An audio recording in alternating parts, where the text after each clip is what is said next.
welcome to another episode of the Chaos Chronicles. Navigating the randomness. I'm Jess. I'm Connie. And Merry Christmas! Yes! Merry Christmas, y'all. Very excited. This is our first Christmas episode. Yeah, and it's on Christmas. How about that? Yeah. That worked out well. So we are very excited. What? Now I'm just wondering how that's going to work for my husband to have days off of work. Oh. I'm like, because he gets Christmas Eve and Christmas Day. So he has Tuesday, Wednesday off. Does he have to go in on Monday? Probably. Yeah. It's usually how that works. Usually how that works. Darn. At least if it, was it last year that Christmas was on Tuesday? So then most people got Monday, Tuesday off? Mm-hmm. Ugh. Oh, well. I'm sure everyone's figured it out. Sorry, that was my brain. But yeah, Christmas. It's Christmas. It's Christmas. So we're going to do a Christmas theme episode today. Ooh. And as usual, you can I almost said you can check out our other Twilight episode. No. Well, you can check out our other Twilight episodes. We have book reactions on Saturdays. Otherwise, on Wednesdays, we do our Who Knows What Wednesdays, true crime, mystery, Christmas episodes. You can find all of that linked at all of our socials down below in the description. We would very much appreciate a like, subscribe, and comment, follow, whatever it may be. Yes. I was trying to remember. I was picturing the thumb button in my head, and I'm like, that's like. It's a like button. But what else do? You follow. And you click the bell to receive notifications. Ah, there we go. That's what I was forgetting. There it is. Yes. My bad. All right. Well, tonight isn't going to be one of your typical Christmas episodes. It's not going to be what you expect. So this is going to be coming straight from Iceland. Krampus. No. Wait, is Krampus not Iceland? Krampus is not Iceland. Oh, my bad. Well, I mean, if we get through all of them, I did write down Krampus. So I have some extras at the end, depending on where we're sitting for time. But I do have some fun Iceland stories to go through first. Ooh, I'd love to. Side note, I just heard about a horror movie called Deck the Halls. And it's with the guy who plays Eleven's dad in Stranger Things. Oh, Mitch put it on. Have you seen it? I've seen parts. Okay, because I saw it pop up on Netflix the other day. It's been a while, actually, because I haven't really sat down and relaxed. But, I was like, okay, I feel like this is something that Jess can maybe like, because Jess likes horror movies, Jess likes Christmas. Put them together. From the part that I was awake for, it was good. Okay. I fell asleep. I fall asleep in movies a lot. Even horror movies. Wow. Yeah. That's impressive. Yeah. I can't. I was exhausted. That also helps. Yeah. But so this is a chilling legend that has been passed down throughout generations, casting a dark shadow over the holiday season.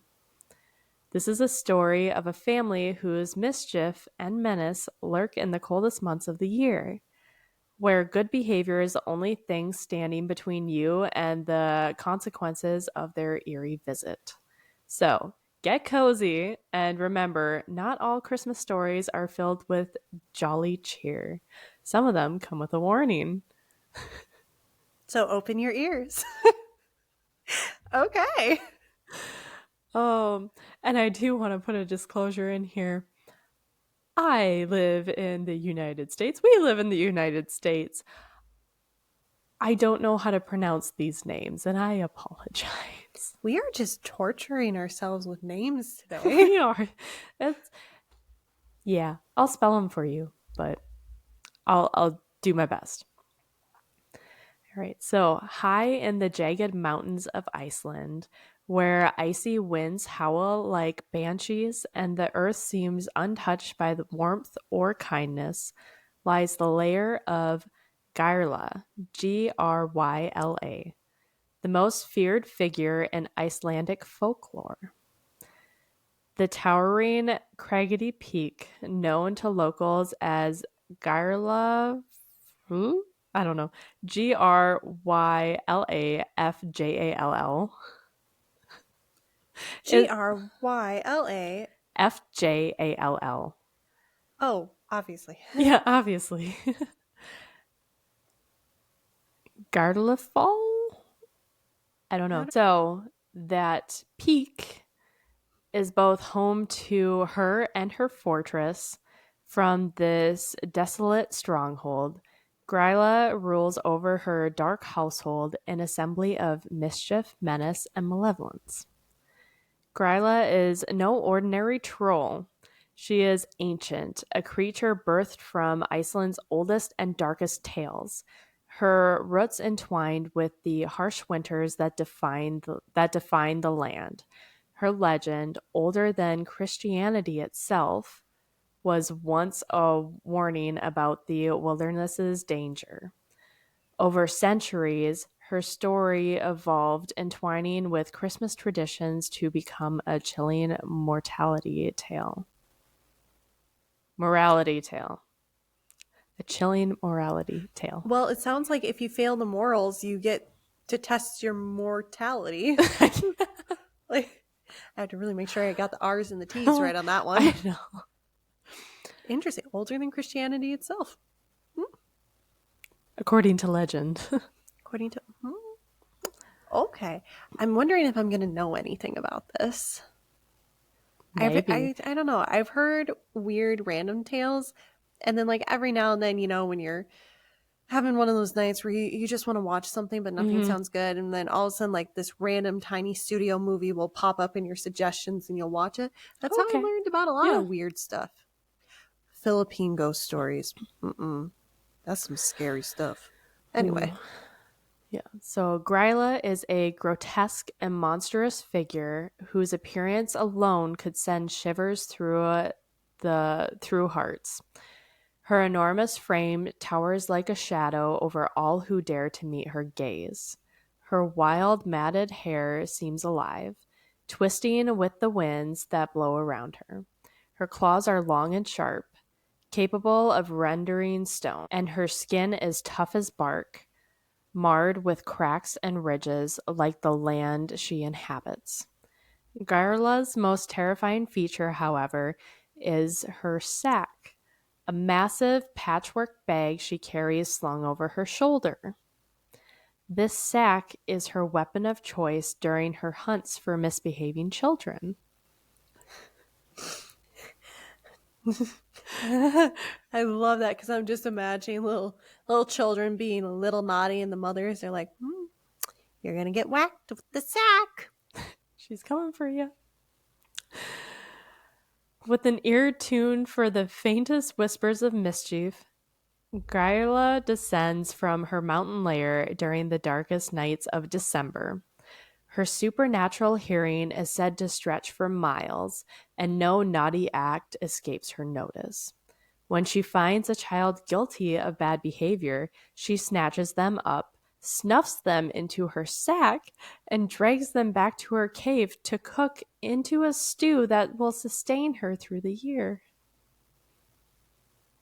Her appetite is legendary, and no child is safe from her hunger unless they have been well behaved. The mere mention of her name is often enough to straighten the backs of even the most unruly children. Parenting is all about fear, isn't it? Okay. I'm just looking at your face and I'm like, I need to talk serious. I can't look at you. I'm not laughing at a culture. I'm just laughing at, as a child, if I had been told that. So traumatized. Oh, as a little kid, I would have been like, I'm fine. I'm good. I'm scrawny. You don't want me. You're not going to have gains. No protein. Like, I'm sad over here. Oh, God. Granted, that does carry a lot more threat than Santa. It does. You don't get toys versus you get eaten. Yeah. Like, do you want to live? Do you want to live? Can't offer that option to teenagers. They'll be like, that teenage angst. That's real. That's real. We're all real. So, in stark contrast to Gryla's ferocity stood her husband. I'm going to butcher this. This is even worse. Lepulei. Leppalui. Lepulei. Lepole. Lepalue. Lepalue. Lepalue. Okay. Lepalue. I'm going to go with Lepalue and just call it good. It's like Lepalue. Lepalue. Lepalue. Lue. Okay, cool. Whew. Stirred her husband, Lepalue. A slouched and ragged figure, he was more a shadow than a force in their household. Lepalue rarely left the cavern, preferring to sit idly by the fire while Gryla carried out her grim tasks. His unkempt appearance and cowardly demeanor were as much a part of his legend as Gryla's strength and ferocity. Some say that he once had ambitions of his own, but had long since given up in the face of his wife's dominant personality. Others argued that Lepale served a purpose, a foil to Gryla, an example of what became of those who shirked responsibility. Still, he remained complicit in her wicked deeds, doing little to stop her rampages. Adding a chaotic energy to the household, which we love chaos over here, Yes, we do. are Gryla's 13 sons, known as the Yule Lads. And there is also an Icelandic name for them that I will not be even attempting to pronounce. Let me guess, it's got a couple of consonants right next to each other. Jolasveinar.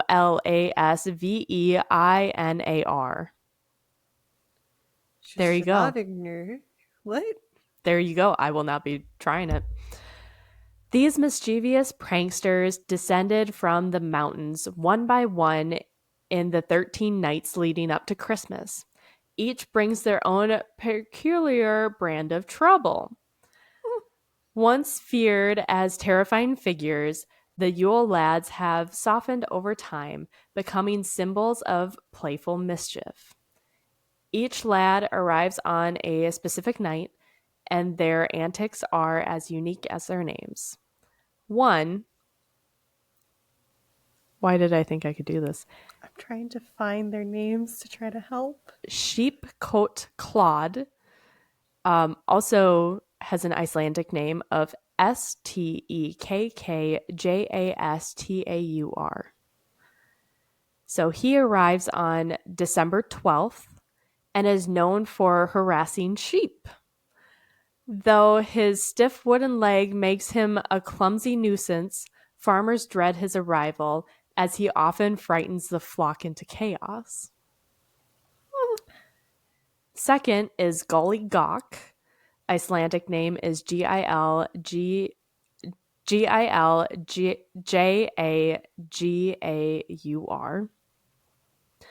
On December 13th, he arrives and sneaks into barns and hides in gullies, stealing fresh milk from cowsheds.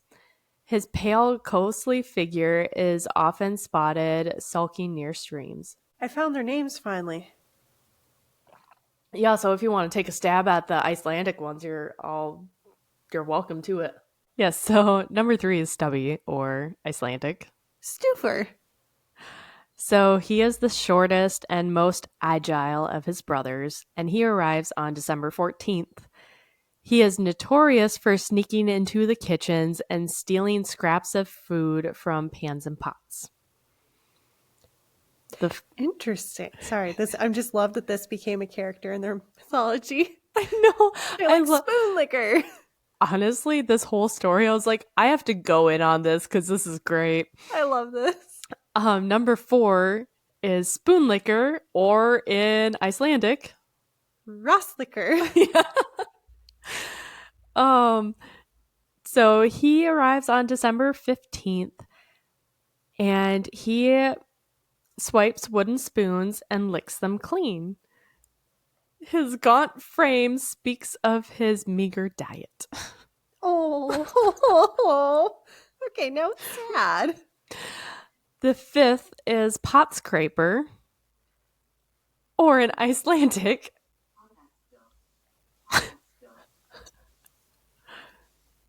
Pot ask Phil.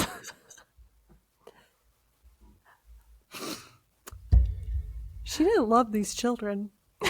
She did not love these children. These are interesting names. Yeah. I'm loving it though, honestly. Yup. Not disrespectful to culture, we swear. No. Just I am loving this story, by the way. I'm loving. I love this idea of she's the antichrist of Santa. I don't know. I know, right? Antithesis, antithetical. Yeah, I know where you're going with it. I prefer Antichrist, the Antichrist of Santa Claus. Oh, and I like that. And then she's got 13 children that come in the 13 days leading up, like 12 days of Christmas, 13 days of pranks. Like, yeah, and they're small pranks so far. Yeah, so pot scraper on December 16th, he comes and he hides under beds and tables, waiting to snatch unwashed pots so he can scrape the leftovers. Can he at least wash the pots when he's done? No. Aw. That would be the real Christmas miracle. You go upstairs to dirty dishes, you come downstairs to clean dishes. That's so sweet. I'd also be checking security cameras and doing a sweep of the house, but so sweet. Thanks. So the 6th is bowl liquor, or in Icelandic. It's not pulling up, so I'm going to take a gamble. Askalicker? Better than I could do. I'm just pulling from the names they've had so far, so. Yes. So he arrives on December 17th, and he hides under beds and steals bowls left out for late night snacks and leaves households without their supper. Well, he's a jerk. The 7th is door slammer. There's no result. We're on our own. Hroskler? What? Is that an X above the O? I don't know. I don't know these. If you guys can speak Icelandic and you can tell us, or if you grew up with these stories and you know the names of them, let us know how to pronounce them. Yes. Please. Please leave the phonetic. Yeah. We actually do want to know how to say these names, and we're trying here with the howtopronounce.com. Yeah. There's nothing for door slammer. There's nothing for door slammer. My guess is Hrosklir. Hrosklir. Yeah. I should really try to learn a different language. I was just thinking that the other day. I would really like to learn, I think I'd like to learn French. I want to rebrush up on my Spanish and Italian, but I think French would be cool. Anna speaks French fluently. I did know that. Yeah, that's right. Yeah. I think Icelandic would be a little hard to start on. That's what I was thinking about starting. Well, knowing you, actually, you might do really well with it. And then you can tell us how to pronounce door slammer. Because I feel like, you remember the Muppet, the Swedish Chef? Yeah. That is how I feel right now. Yeah, we're not trying to be disrespectful. We really are trying our best to... We're giving them efforts, not like the first two, because I looked at them and I said no, and I'm sorry. So Door Slammer arrives on December 18th and is heralded by the echoes of slamming doors as he takes great delight in disrupting the peace of the night. Jerk. The 8th is Skyr Gobbler. Yeah, skyr, because it's a regional style of yogurt. And I know it's called skyr. Yeah. Mitch gets it all the time. Skyr. Oh. So Skyr Gobbler. So December 19th, Skyr Gobbler comes and he has an insatiable appetite for skyr Icelandic yogurt. He devours any skyr he can find, leaving households without their creamy treat. So, number 9 is... Jugnakrakir. Yes, in Icelandic. He appears on December 20th, hiding in rafters to steal sausages hung to dry. His nimble fingers and sharp teeth make him a formidable thief. Sun 10 is Window Peeper. Glugagigir. On December 21st, Window Peeper can be seen peering through windows, searching for items to steal, or simply observing the lives of human with an eerie fascination. Fascination, same thing. Yeah, either way, the window peeper is creepy, okay? I mean, the others committed breaking and entering, but like, he's creepy. I don't want no one peeping in my windows. It's not gonna be, no. No, thank you. No gracias. Sun 11 is Doorway Sniffer. Gittifer. Gittifer. All right, so 11 is Gitchifer.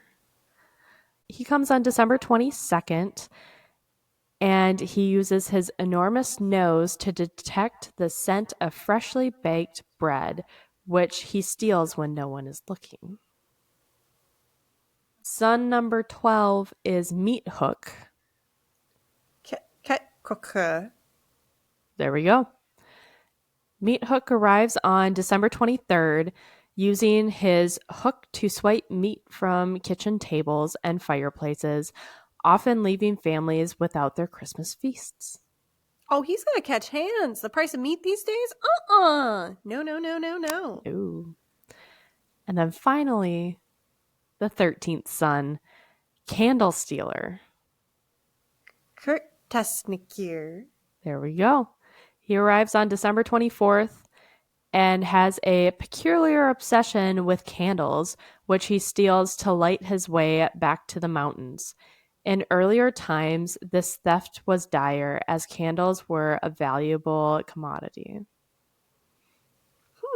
Also, apparently, there's a side note here. Candles used to be made of tallow and were thus edible. So what I'm getting from this is Gryla is not feeding her children. Actually, yeah. Like, yeah, they're if we're going off looking at to... this. She's... Most of them are just stealing food. I mean, door slammer is just acting out for attention, but bowl liquor, spoon liquor, stubby, gollygawk. I mean, sheepcoat Claude. I think that one's my favorite. He just reminds me of people who tip cows. Like, okay, so 11 out of 13 are stealing food. The other two are just chaos for chaos' sake. The more you... Yeah, I can see why maybe this story did not become as popular over here in the U.S. They're like, don't idolize that. Y'all are already little shites here with the capitalism. Don't give them more ideas. Let's just threaten them with loss of the thing they love. There we go. Stuff. All right. So now, overshadowing even the mischief of the Yule Lads was the Yule Cat. A massive and fearsome feline that prowled the countryside during the darkest nights of winter. Its glowing eyes pierced through the blackness, striking fear into the hearts of those who dared to gaze upon it. The beast's fur was as dark as the mountain's shadows, and its claws gleamed like shards of ice. The Yule Cat has a singular and merciless rule. Anyone who did not receive new clothes for Christmas was fair game. This legend was no mere tale. It was a warning. In households across Iceland, families worked tirelessly to finish their chores and knit garments to ensure everyone received something new for the season. To fail in this was to risk being devoured by the monstrous feline. The cat, though solitary, was deeply connected to Gryla's household. Its looming presence reinforced the importance of vigilance and productivity. For the Yule Cat, slothfulness and idleness were mortal sins. Now that sounds capitalistic. But hey, you know, what a good way to make sure that you stay on top of it and you get those mittens that you said you would make for Aunt Margaret done. Right? I'd be like, death by cat. Nope, I'm good. No thanks. I'll knit. I can knit some more. It's fine. It's fine. I can't knit at all, but that's okay. I can't knit. I can crochet. You can. I can't I knit. can't even crochet. I can make knots. I can undo knots. I am quite good at untangling knots. I Okay. pride myself on that. Yeah. And jewelry. That was a skill learned over years. Detangling big, massive piles of necklaces at my grandma's. Oh, that's painful. Yeah, with the tiny chains. Yeah. So together, Gryla I forgot how to say his name. Lapule? La poulet, yes. Lapule. The Yule Lads and the Yule Cat formed a household of contrasts, a chaotic blend of humor, horror, and life lessons. Gryla's hunt reminded children to behave. The Yule Lads' pranks warned against greed or carelessness, and the Yule Cat's prowling shadow enforced the value of hard work and preparation. Even Lepulei's passivity served as a cautionary tale of wasted potential. In the darkest nights of Iceland's long winter, when the stars seemed too far away to guide wanderers through the snow-laden paths, the stories of this household kept fires burning bright in every home. Parents wove the legends into bedtime tales, ensuring the lessons lingered longer after the last ember cooled. Gryla's household wasn't just a reminder of the dangers lurking in the wilderness. It was a reflection of Icelandic resilience. For every child who trembled at the thought of Gryla's sack, there was one who pulled on their new socks, proud to have worked for the holiday's rewards. For every laugh at the Yule Lads' antics, there was a lesson learned about generosity and kindness. And so the legends lived on, as eternal as the Icelandic winters, binding the past to present in a story that was both haunting and heartwarming. What a lovely take on that. Yeah. It is. It's like, yeah, you know, there is a little bit of something for every family member there. Yeah. I mean, again, threatens children with her sack. That's a new one for me. I know. I was looking up like Christmas myths that were like haunting or like whatever. And this came up. I'm like, I can't not. Yeah, I've not heard this one. Curious, leave it in the comments. Are you familiar with this story? Yeah. Again, help us out with pronunciations. Please. Because, and I'm sorry again. yeah, we tried. We Sorry. tried. It's hard, okay? Yeah, We're Minnesotans. Our laughing was not at the names. It was us struggling. Right. It's just, we know nothing. We are not taught languages beyond English. And even Old English, we are not fully taught. No, we're not. No. We're trying. Yeah. No. So that is the story of Gryla and Lapule. And their family of 13 children, 13 boys, and a cat. So that was our Icelandic Christmas folklore legend. Now I have the legend of Krampus. We all know a good Krampus story. We do. It usually pops up somewhere you don't expect, and you're like, who the heck is Krampus? Yes. It does throw me off every now and then. I have to be like, oh yeah, Krampus. As soon as I remember with a K, then I'm like, oh yeah. Because I think it's someone being like, you know, angsty about Christmas. They're like, oh, Krampus. Yeah. And I'm like, oh, no. Krampus. Krampus with a K. Yes. So Krampus is a figure from Alpine folklore originating in the regions of Austria, Germany, Hungary, Slovenia, and parts of northern Italy. Known as the counterpart to St. Nicholas or Santa Claus, depending on which region you're in. Counterpart, that's what I was trying to get to earlier. Yep. That probably would have been better than Antichrist. Well, you got your point across. I got the point across. Oh, Krampus embodies a darker, more sinister element of Christmas traditions.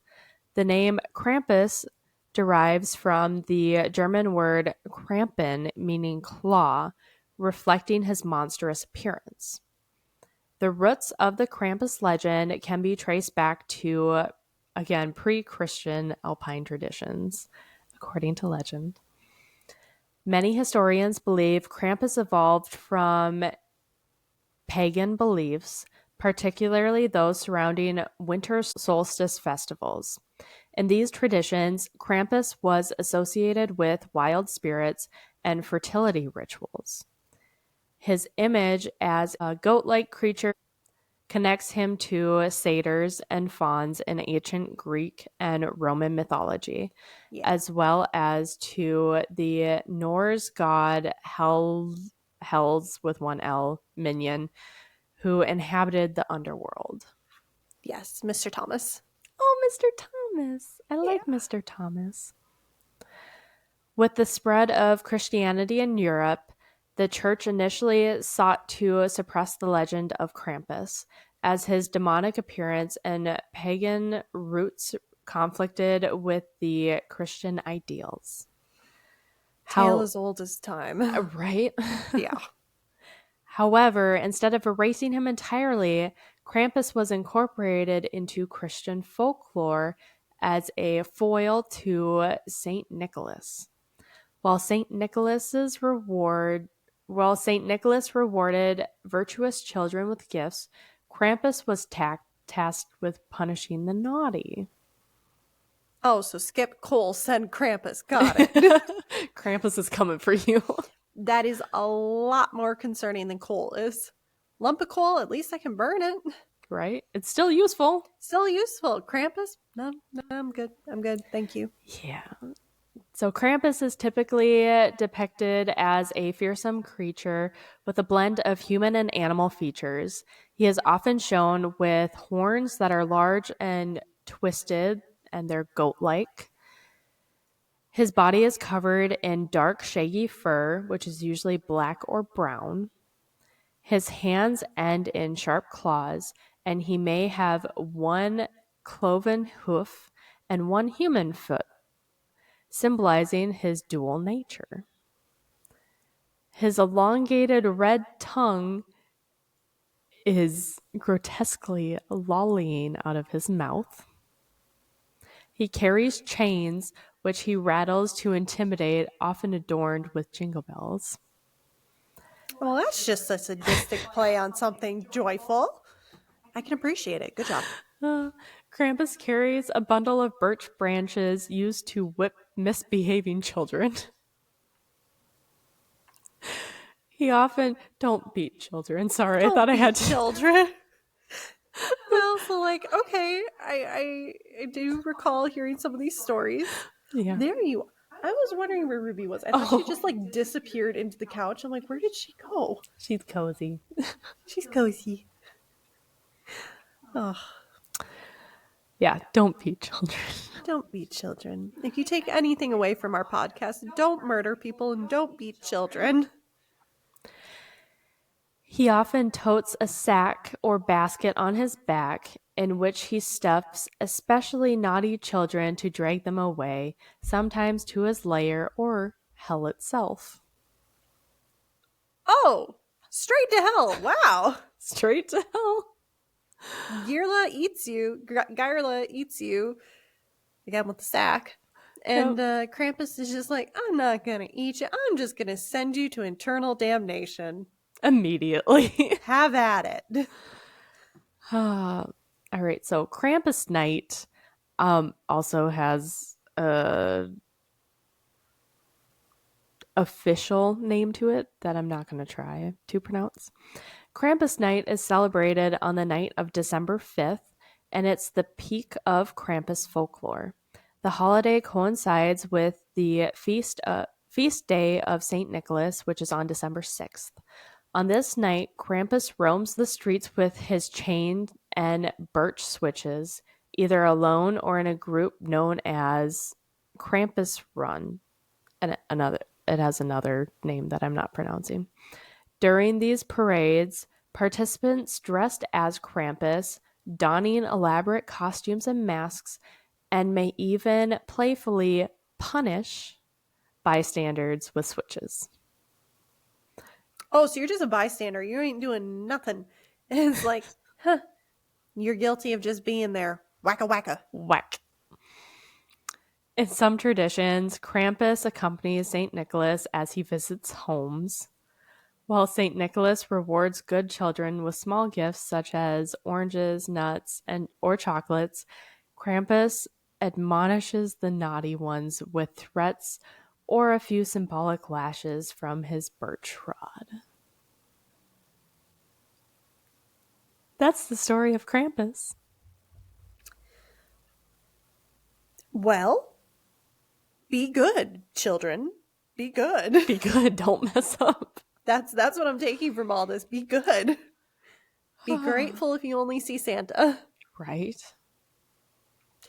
My mind immediately went to Madame Flemingcoff from Anastasia. Be grateful, Anya. Oh, good movie. Oh, all right. So that was Krampus, and that concludes our Christmas special. Yes. Did you know about these stories? I mean, I'm sure someone probably knew Krampus, but do you know this version of Krampus where he's partnered up with Saint Nick? I never knew that one. I didn't know that one. No. Very curious though if you had. Also, like we said earlier, please leave in the comments, how to pronounce these names if you truly know it. Like if you can leave out the phonetics for us, that would be very nice. We would appreciate that. Yes. Yes. Sorry, write out, not leave out. Include. Yeah. Include the Please, phonetics. Please put them in there. Yes. But otherwise, leave your comments about some of your favorite Christmas legends. Mm-hmm. And we'll even take some of our favorite Christmas movies. Yes. Oh. Any Christmas favorites, or even like, what did you do on Christmas? Yeah. Anything Christmas-esque. Yes. Like we'll take it. Happy. We like a happy Who's Knows What Wednesday because we don't always get those. Yes. So let's enjoy it. But I'll ask you, favorite Christmas movie? I wasn't prepared. Oh. I am a sucker for the Rudolph claymation. That is a good one. It's so good. It's good. It's not the holidays until you watch Rudolph claymation. Rudolph is a good one. How about you? What do you think? Rudolph and Charlie Brown are always good. Anything Okay. Charlie Brown holds a place in my heart. Yep. But this is a little weird, but I actually really love it. Home Alone, the original one. Yes! Oh, that's so good. I love it. I mean, it's just wonderful, and like the connection that he has with his neighbor, the scary old man. Like, I love it. Plus, Joe Pesci is in it. He's the cop with the gold tooth in the beginning, the bad guy. Is he Marv? No, Marv's the tall one. Harry. There you go. Like, he's Harry. I love it. And like to this day, even though I've seen the movie God knows how many times, when Marv is going up the stairs in the basement with the tar and he's barefoot and he steps on that nail. Yep. Yeah, Oh, that is such a good movie, though. It's such a good movie. Yeah. It's honestly love that. Home Alone 2 was fine. And like it was really sweet with the pigeon lady. Home Alone 3, I only saw it once or twice, but like that original Home Alone. The original one is the best. Pieces of Resistance. It was great. Yes. Although Last Holiday is also good. I just watched that one. Last Holiday. I don't think I've seen that one. It's kind of a rom-com-y one. It's with Queen Latifah and LL Cool J. Okay. It's I think it's on Amazon Prime right now. Okay. It's a feel good. It's a nice one. Johnny and I just watched it the other night. Oh, cute. It was really sweet. Yeah. My other big Christmas movie that I watch a lot is an old Hallmark original Christmas movie called Silver Bells. I don't know if I've seen that. It's one of my favorites by far. Oh. It's just, I mean, any Hallmark movie, you're in the feels. You know what you're getting into. You do. It's a cliche, but it's sweet. Mm-hmm. Can we classify Anastasia Like, I want to think of it like a Christmas movie because snow, but it's not really. Not really. Unfortunately. No. I'm trying to think. No. There is a Christmas book that I love, and I heard that they turned it into a Hallmark movie this year, and I haven't watched it yet. I really want to watch it. Which one? I think that the movie is called Believe in Christmas, but it's Christmas Land. The book is Christmas Land. But let me look this up so I don't mess it up. I feel like I've heard that. I think I've told you about it. Probably. Christmas Land by Anne Marie Meyer. Okay, yeah, that's sounding. It's basically like these girls win tickets to this town that like sets everything up like a Hallmark Christmas movie. Yes.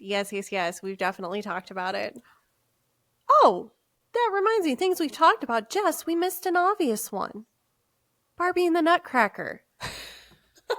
How did we miss that? That's a quintessential Christmas movie. Oh my god. Whoops. I'm slacking. It is currently, for us recording, obviously it is not Christmas, but for us it is currently December 9th. I have not watched a single Christmas movie. Me neither. I have the Christmas lights up She does. and the decorations.